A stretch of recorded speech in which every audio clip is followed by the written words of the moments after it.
Today marks what would have been the 10-year wedding anniversary for me, 32 million, and my ex, 31F. We met in middle school, began dating in high school, and got married shortly after college. We have 3 kids together. My ex, Anna, spent the early years of the marriage as a stay-at-home mom. As the years went on, she became increasingly bored with that and eventually restarted her college education. With 1 semester to go, she decided the major she was pursuing no longer interested her, and she dropped out of college. Instead, she began working as a waitress in a local restaurant. Her best friend, Monica, 38F, also worked there. She enjoyed the work and seemed to be doing a good job with it. She was making friends for the first time in years, her depression was getting better, and it seemed to be a positive change in her life. I work full-time, and with the well-paying serving shifts taking place at night and on weekends, I took on additional responsibilities at home so she could work those shifts. I adjusted my work schedule to have more flexibility for taking the kids to / from school or to be home with them on random days off. I took them to all their weekly sports practices and after-school activities. I took on the majority of the cleaning, shopping, and laundry. Anna had some tough years with depression, including 1 known suicide attempt, so I was happy to take on more familial responsibilities if it allowed her to pursue something that finally provided happiness. After a few months working at the restaurant, Anna became close friends with a few female coworkers. Around the same time, she also started telling me more about her work stories with Dan. Dan was a 24 million line cook at the restaurant. At first, they were normal work stories. Funny things that happened at work, how they reacted to rude customers, the latest drama from a workplace that employs a lot of young, drama-filled people. But as time went on, she started to tell me about how Dan was hitting on her and telling her she was pretty. We had conversations where I shared that I felt their relationship was crossing a line, and I asked that she shut down any non-professional interactions he had with her. As the months went on, I stopped hearing about Dan, and I was assured that he no longer was hitting on her. As the months went on, our marriage declined. We no longer made time to date each other. We stopped enjoying spending time with one another. I didn't outright know she was cheating on me, but I knew our relationship wasn't the same as it used to be. Then in March of this year, she didn't come home one night after work. It had become a regular occurrence that she would go out for drinks with coworkers after their shifts ended. For quite a while, I was happy for her because it seemed she had made some genuine friends to hang out with. The night she didn't come home from work, I had fallen asleep on the couch while trying to wait up for her. In the early hours of the morning, I called her phone 3 times, wondering where she could be and if she was okay. On the 3rd call, she briefly answered, informed me she drank too much and stayed at Monica's house, said she'd be home in the morning, and then ended the call. Monica had been friends with Anna for several years. We went on double dates with Monica and her ex-husband, James, prior to their divorce. Monica has a daughter the same age as my daughter, and they're best friends. The problem with Anna's story was the Monica and I were at our daughter's dance practice the night that Anna didn't come home. I knew that Monica was at home with her daughter after dance, not out at a bar drinking, so it didn't make sense for Anna to be at her house. I resolved that I'd talk to Anna about it tomorrow and try to get some sleep before the kids would wake up in a few short hours. As I was drifting off, I remembered that we shared our phone locations through a parental controls app we use for our daughter's phone. Frantically opening the app, I could see that her location was in an apartment building several miles away. It was the same apartment building that she had once told me was Dan's building when we were driving past it. For the next 3 hours, I sat on the couch, thinking about what I'd say to her and waiting for her to walk in the house. At 5:30 in the morning, I heard the garage door open. She came stumbling through the door a few minutes later, heavily under the influence and looking like she hadn't gotten any sleep. I asked her where she had been and why she didn't come home that night. She reiterated that she was at Monica's after having too many drinks and that she couldn't have safely driven herself home that night. When I said that I saw Monica at dance and knew she had her daughter with her last night, Anna changed her story and said she was actually at a different coworker/friend's house, Natalie. I replied saying that Natalie lives in a single-family house, but her location showed her in an apartment building.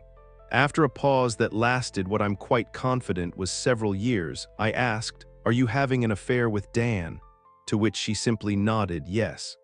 In the coming weeks, we spent time trying to decide if we could repair things or if our marriage was over. We went to couples therapy, and I went to therapy individually, too. I knew that I didn't love her anymore, but I wanted to have a chance to see if we could make things work so that I didn't lose time with my kids if we were to separate. Anna agreed to give us another chance and told me that she ended things with Dan. She broke things off with him at a coffee shop, not knowing what his reaction would be and wanting to do it in a public place. I spent that night consoling my wife as she went through a breakup with her boyfriend. The following weeks were a roller coaster. Anna and I went on a few dates as we tried to repair things. Each one was awkward, like a blind first date where you know very little about the person and strain for conversation. There were very few highs and a lot of lows. A week later, I heard that Anna was still talking to Dan. I talked to Monica about it, who had learned about the affair at this point, and we decided Monica and her friends from the restaurant would sit Anna down to have an intervention of sorts. I didn't ask details about what they'd discuss with Anna, trusting that they would do what they thought was best to advise Anna. So after an afternoon spent with the family, and on our way home, I pulled our vehicle over in front of Monica's home and told Anna to head inside. Anna quickly saw what was unfolding. She saw her other friends' cars in the driveway. Putting the pieces together that they were there to talk to her, Anna refused at first to go inside, but eventually relented. Anna came home from the intervention undecided on how to proceed. She wanted to think about whether she wanted to be with Dan or I, and we went to sleep. Then, after agreeing to continue therapy and trying to work on our relationship, while also agreeing to stop seeing Dan again, I got a text from an unknown number a week later saying that Anna was still seeing Dan. As I pressed for details, it became clear the mystery texter worked with them, and I knew in that moment that my marriage was over. I had had enough with the lying, cheating, and deception. Mystery texter eventually revealed their identity. As I talked to them, Monica, and other coworkers of Anna, I learned quite a few things about the affair. That it had been happening for more than 6 months, that they were talking about getting married and having kids. I learned that after Anna knew I was checking her location, she would park her car with her phone in it at non-suspicious locations, her work, friends' homes, grocery stores, etc., to make it appear that was doing something legitimate, all the while she was continuing to cheat on me with Dan. Late the evening of finding out from mystery texter that Anna was still cheating, I woke Anna from her sleep and said we were getting divorced. I said I wanted her out of the house ASAP and that we'd figure the rest out later on. In the weeks between the intervention with her friends and us formally separating, Monica and I had been texting quite a bit. All of our texts were about getting advice from her on how to talk to Anna about things, or Monica sharing with me confirmation on days that Anna was working, so that I wouldn't assume Anna was lying and hiding her location by parking at work. The entire conversation stayed within the bounds of me texting my wife's best friend for advice on how to repair my marriage. Following the decision to separate from Anna, I joined a few dating apps. Initially, it was to show Anna that I was serious and moving on, despite my head not being in any place to actually date someone new. One night while the kids were Anna, while I was spending the evening mindlessly swiping right and left, while also texting Monica after she checked in on me to see how I was doing, I decided to ask Monica to get some drinks and talk about how awful Anna had treated both of us. Throughout the affair, Anna had spent a lot of time lying to Monica and lying to me about being with Monica when she actually wasn't, and Monica was hurt by that. The evening with Monica went great. We spent 3 hours talking and laughing, sharing things about each of our exes and how they had treated both of us. Her divorce was further along than mine, so we chatted about that too. I had known Monica for several years at this point, previously as my wife's best friend, so I was enjoying getting to know a different side of her. Several weeks later, Anna finally moved out. She rented a new place and we could finally start moving on with our lives, apart from one another. Since then, life has been a tale of two stories. I've been in a relationship with Monica for 6 months. Finally finding someone that is a good person makes me happy and enjoys being with me. I've lost weight, I work out several times per week, and I completed my first triathlon. I've had a lot of good moments with the kids, doing fun activities and trying new things. Anna got pregnant immediately after moving out. She quit her job ahead of being fired for sexual harassment, as she was Dan's supervisor.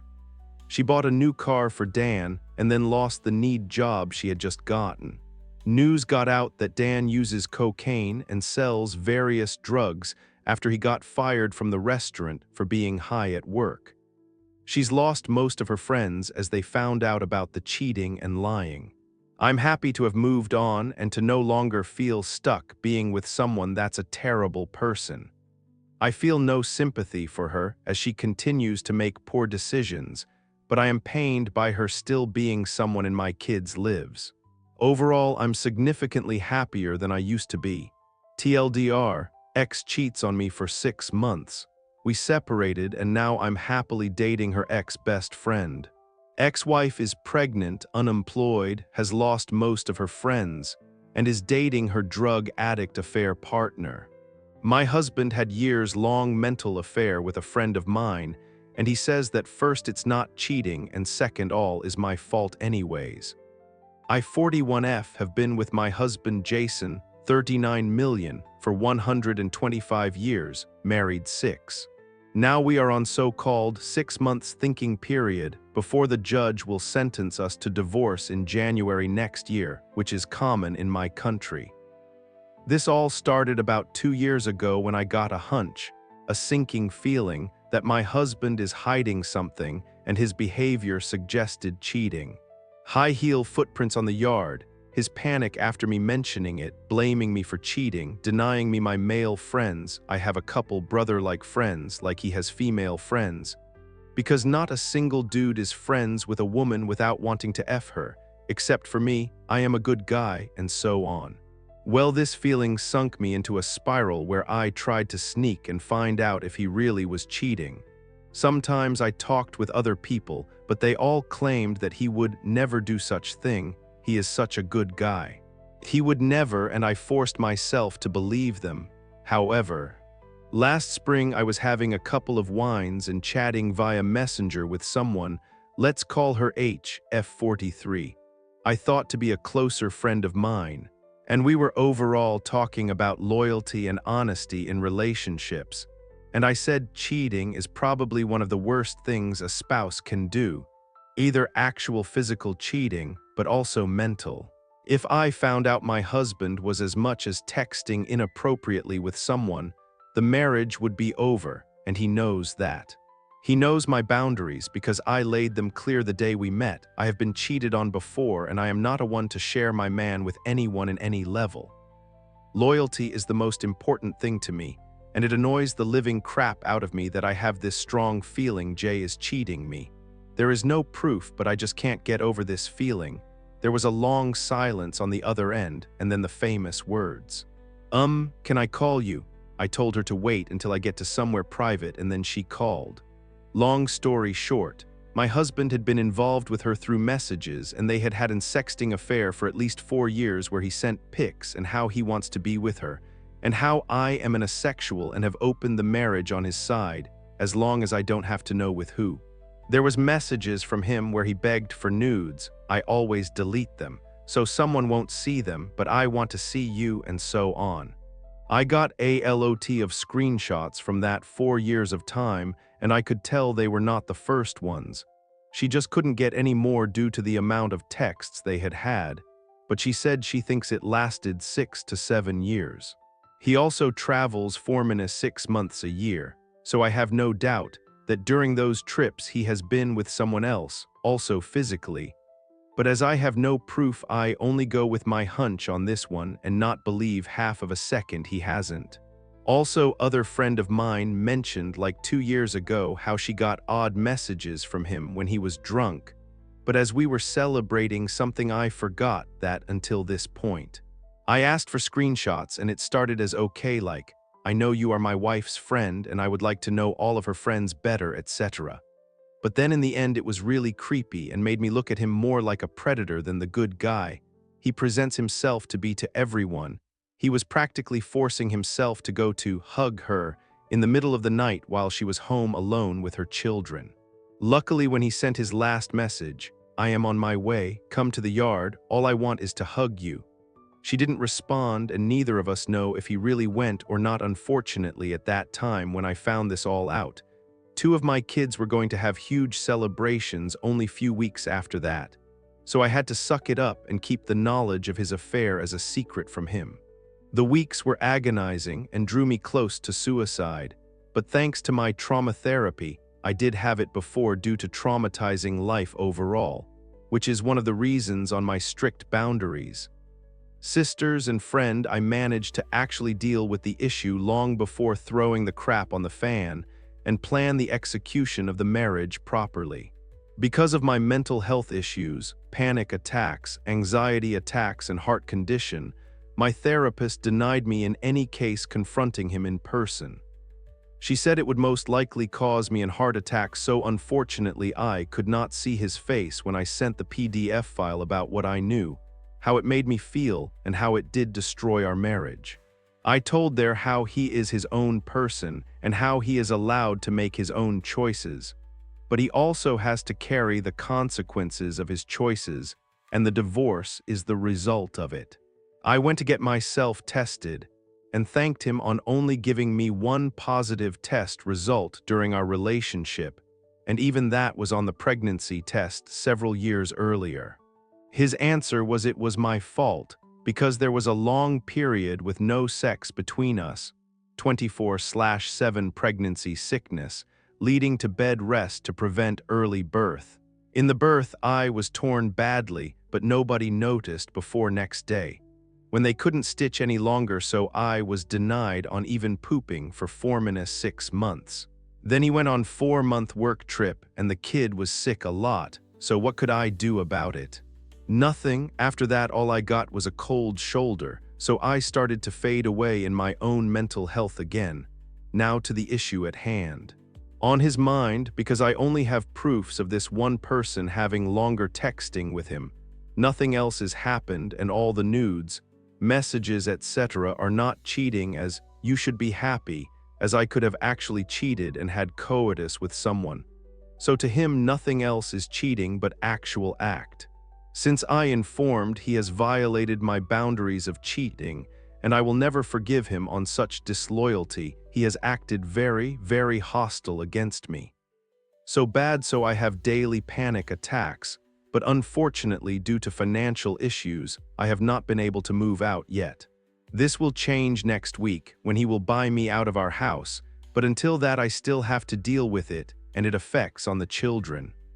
Luckily, 2 out of my 4 kids are already adults, but 2 of them suffer greatly on the disrespect and mental torment of their mother.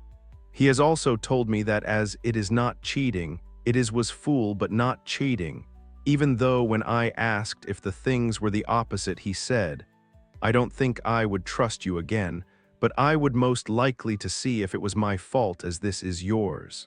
He has threat to sue me on defamation of character if I use the word cheater on his case, so please tell me that this is ridiculous. So to sum it up, I have told him my boundaries on cheating since the very start of dating. He has accepted them. He violates them.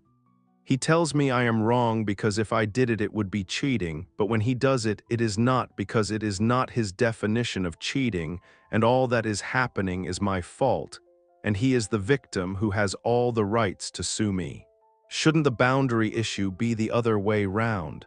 If I define what is my boundary, he needs to respect it. If he defines his boundary, I need to respect it. And yes, I do live by my boundaries. I don't even accept a drink at a bar from other men, except actual friends when I am in a relationship.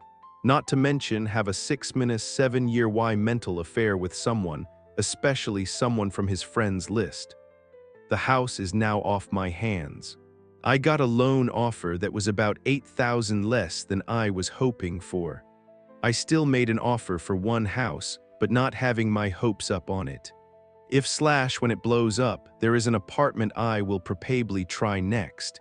Even it is on 3rd floor, so it really doesn't have your own garden, just balcony, but at least I can afford it. Plan is to be out of this house by November in any case. The atmosphere is chilly. Now instead of constant insults, there is simply no communication whatsoever unless it is about the mutual child. It's been hard week. I didn't get the house, my budget just wasn't enough. The realtor connected me to other banks' mortgages to check if I qualify for them. I found an apartment that I think I am trying next, but on Friday I have the negotiations with the other bank first. Then after that I will pursue this condo. It is very small compared to the houses, but I have deadline in any case by the start of December you and your shit are out. Rent a 1-bedroom apt and hug your shit there or get a warehouse, but you are out, not actually legal. He would have to get court order before he can touch my shit or throw me out, but I'd rather be out by November. Not for him, but to prevent me ending up in asylum, my soon-to-be ex Mill told me she is afraid my ex will either hurt me or kill me and I should be very careful. You should have learned during the past 12 years that you do not cross his path without consequences. When he starts hating someone, it will be nightmare to the one. I'm so afraid that someday I will get a call or gear at work that he hurt you. Or worse. What kind of a son you have to be to get your mother to think you end up a wife beater or a murderer? On the bright side, I might have bought a condo kind of accidentally today. Waiting the bank to get the papers drawn so that I can get in debt again. The money I received from the mutual house has been nice in my account, but also tempting lol. Anyways, it is a just renovated 3-bedroom condo. No yard but a start. I'm getting out. The contract is that they are out by December 1st latest or they are going to be fined, but as soon as possible. It's been few days. The loan is accepted yesterday, and I am going to buy the condo. Yesterday was also first time my ex-husband showed any physical violence towards me and threw a bag of rotten apples at me as I walked home from my car after work. He claimed it was my fault they were rotten, as I am allergic to apples so I didn't eat them. But it was my duty to make kids eat. I haven't even been in the main living area more than I have had to since his last explosion. Afterwards he told me don't worry, I was just irritated. Now I am in better mood, no apology, no taking responsibility on his action, just saying he was irritated so it was okay to throw stuff at me. I wish the contract is finalized by Monday when the bank lady comes back from holidays and the old owners move out ASAP. I'm starting to be very afraid of my safety here.